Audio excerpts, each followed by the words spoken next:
Hello, Gulshan. Welcome to Bollywood, and how are you? How's everything going with you? Hi, thank you so much. Mhm. Okay, Everything is going really well. Thank you. Very well adjusted to the lockdown. okay. So first of all, let me first admit this that I saw Ghost Stories long back, and I've been wanting to tell this to you, Dibakar, and everyone associated with the project that I absolutely love your story in the Ghost Stories. It was something that that's Thank you so much. on a metaphysical level. So thank you so much for bringing that story to us, bringing your character to the life. Thank you. I have nothing to do with all credit to Dibakar, who is arguably the best filmmaker that we have presently alive in this country. Right. So moving forward, your new release, Food Fairy, is about to release on End Pictures on 24th of October.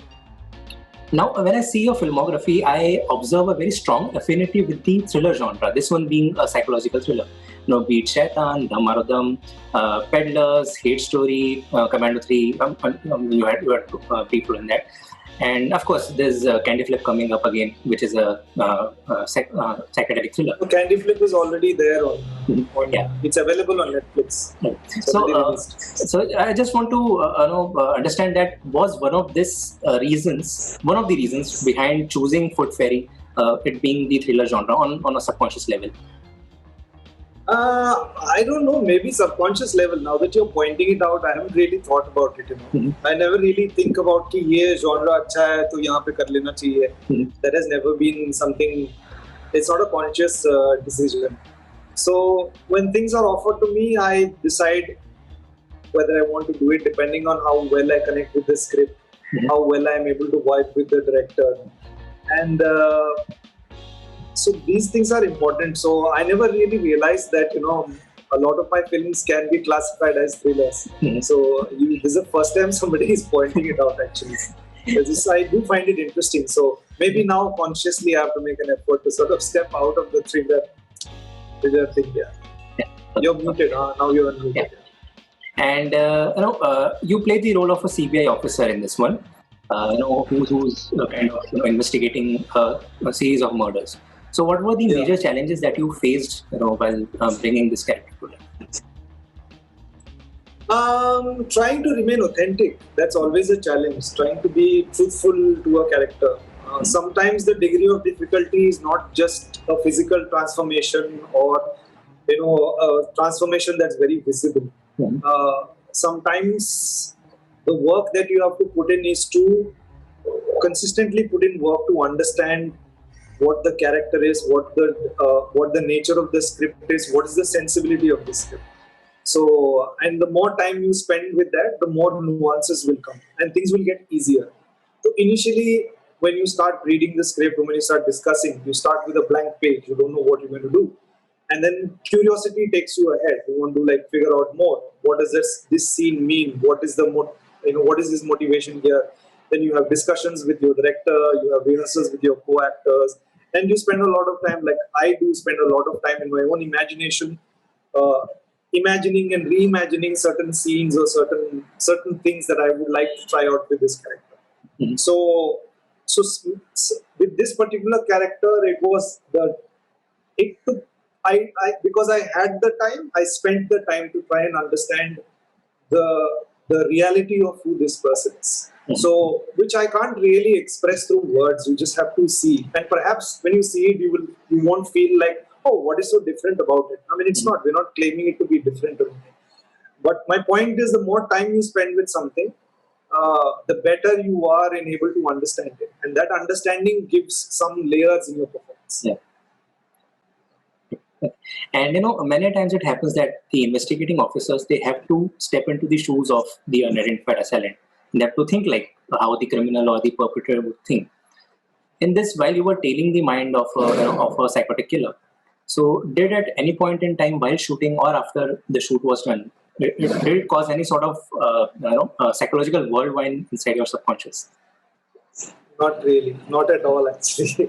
I used to joke around most of the time on set when I wasn't shooting. I think I'm experienced enough, and also my process is quite set enough by now that I take enough time to sort of mentally prepare for something. So when I'm on set, when I'm doing something, I'm able to switch off and be myself and relax also, because I value composure, and the more composed I am, the more relaxed I am, the more I am able to harness my impulse and my creative mind. So my performance is always enhanced, regardless of what I'm doing. So barring a few scenes where I really isolate myself or like really concentrate or be very intense, most of the time I do switch off when I'm not shooting, and I'm able to switch back on. So experience has taught me. I don't think it's came to me naturally, but through experience. So no, I didn't find that I was psychologically going through something. None of that. Those things happened actually. Okay. And this film talks about how a psychotic obsession leads to leads into crime or criminal tendency. I want to ask you that in general, how do you view obsession as a human aspect? What are your views on it? I mean, broadly. One can be obsessed about anything, like how I'm obsessed about sneakers. I'm a sneakerhead. I have way too many shoes.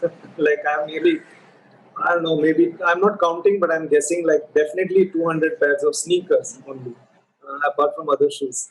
That you call it an obsession, you call it a disease, is a borderline disease case. I mean, I do discuss it sometimes with my therapist, and she's like, I don't know, maybe you might want to think about it. There is a problem over there. Are you trying to replace something in your life with, with this thing? I don't know. I don't know what it is. I haven't figured it out yet. I just like shoes, and I like buying a whole lot of them. So we all have our obsessions, but some obsessions can be really dangerous.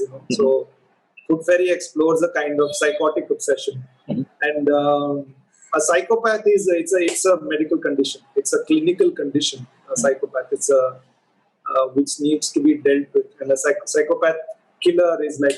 I mean, all these definitions are there in the film. Sare killer psychopath nahi hote aur sare psychopaths killer nahi hote. So there are scenes that goes into the definitions also. I don't want to spoil too much by talking CBI jargon. Right.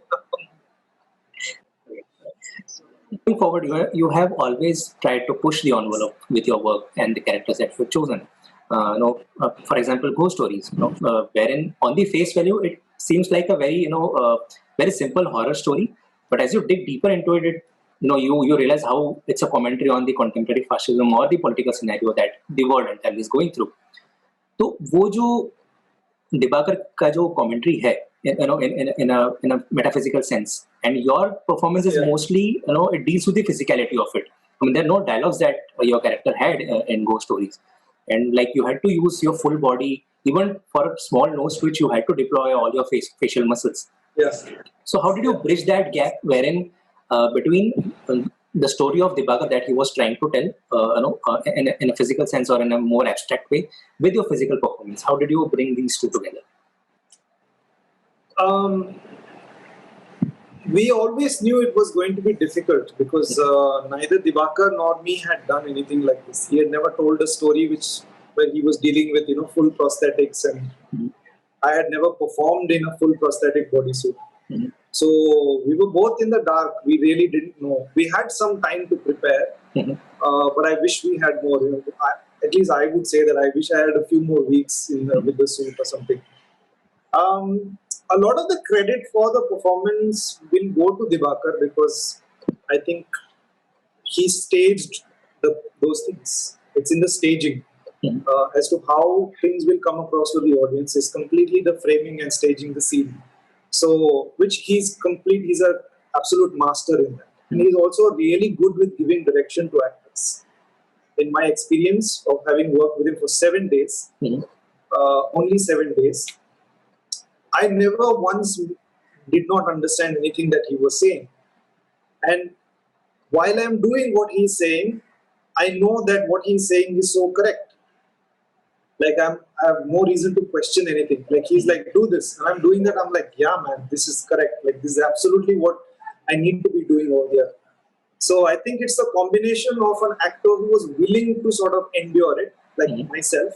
The only credit I would give myself is actually that I was willing to put myself in that duress, go through all that trouble, everything glued to my face and sticky in my body, not being able to go to the bathroom for like 14 hours.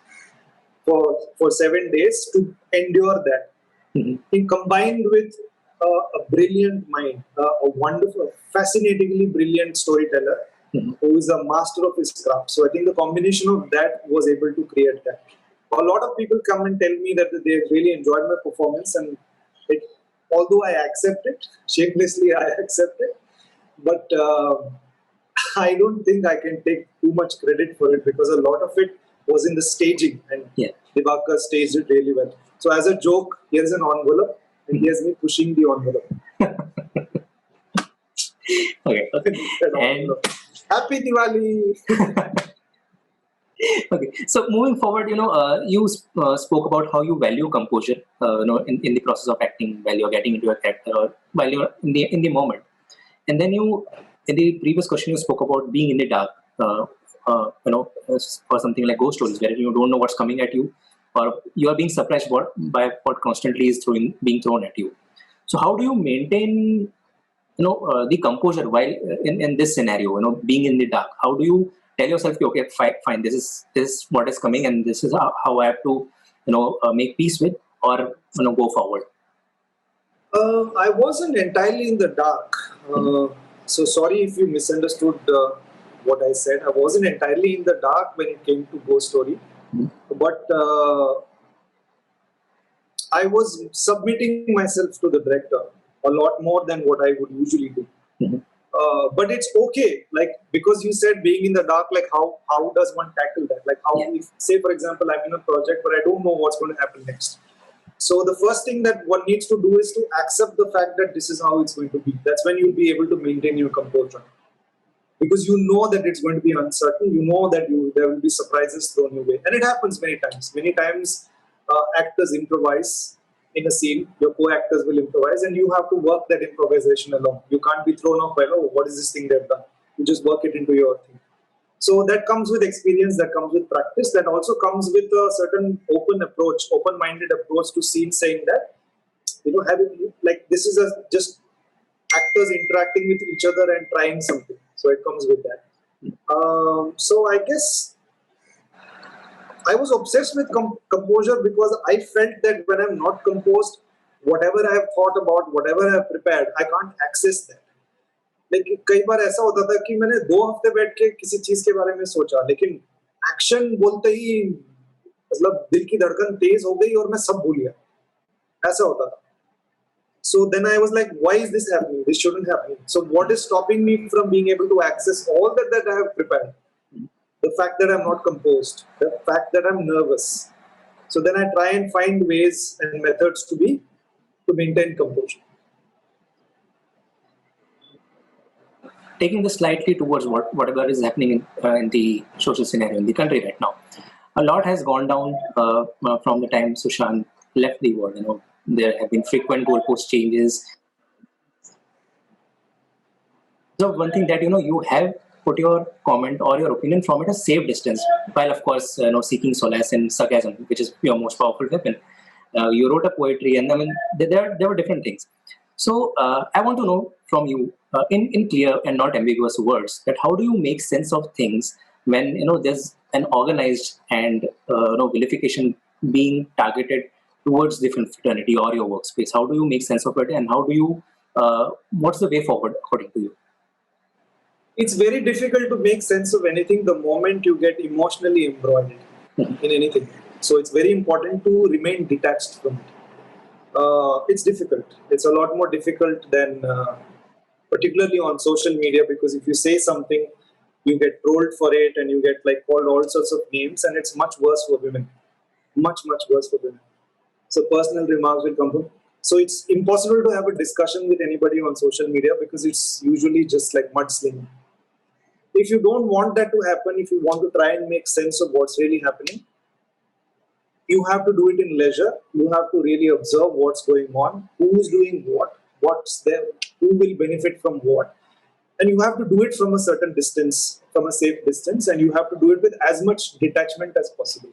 The moment you are emotionally affected by something, your ability to process something in an unbiased or in a clinical academic way, you're not able to look at things in process. So then it gets colored by your feeling or an opinion of somebody else. So I try my best to be detached from all these things, step aside and look at it and not take things personally, and just try and understand what is going on, who's saying what, why are they saying this, what may be the motive behind it, and try and slowly piece things together. And after a while of observing, you will see some things that you feel that, oh, okay, this is why it's happening. You can start to make some sense of it. Okay. And taking this from the cause of mental illness to converging it with the food fairy, or the psychological obsession and all. As you said, there are different demarcations of psychopath killers or different mental illnesses that that's used in CBI jargons.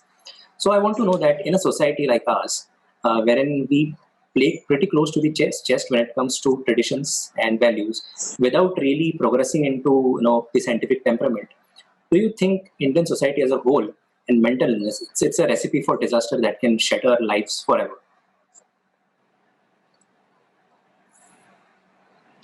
Very probing question.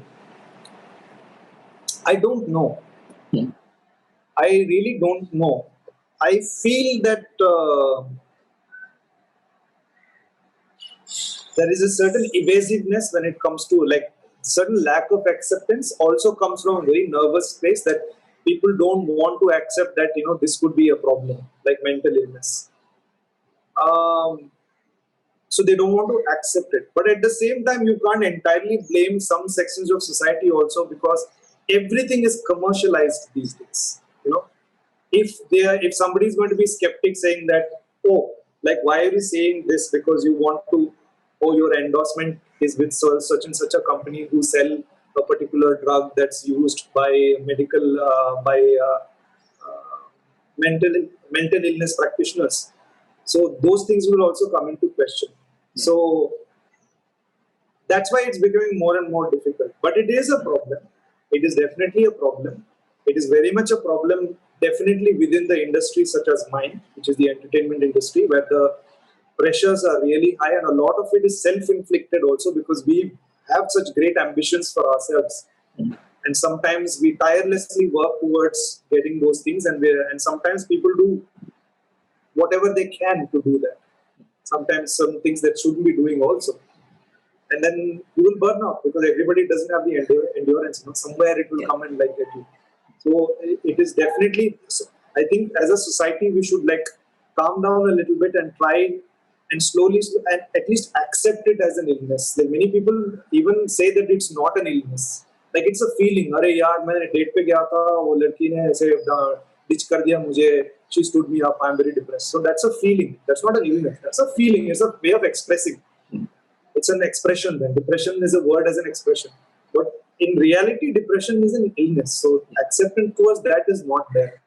I think thoda time lagega. We have to keep talking about it and be as sincere as possible, and not really try to sort of monetize or take advantage of the situation because you're funded by an organization or you're trying to promote some kind of institution or something like that. When that happens, people will ask questions and you have to be okay with that.